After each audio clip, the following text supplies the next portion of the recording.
Hello everyone. Today, we program one smart key for 2015 RAM 1500. This is a new key.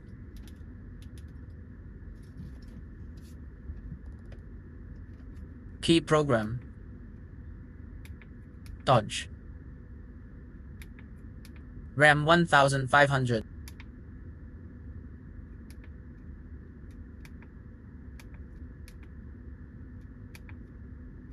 (2015) Keyless.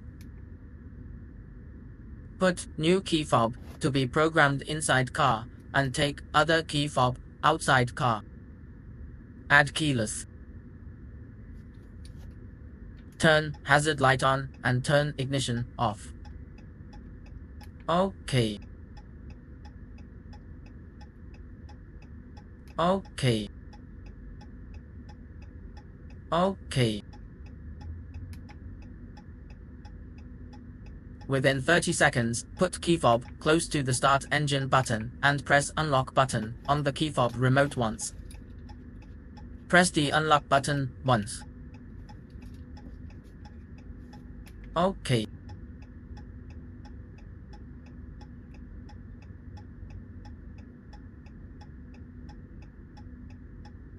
Programming succeed.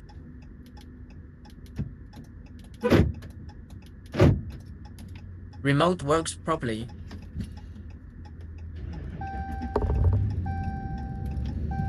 Engine starts successfully.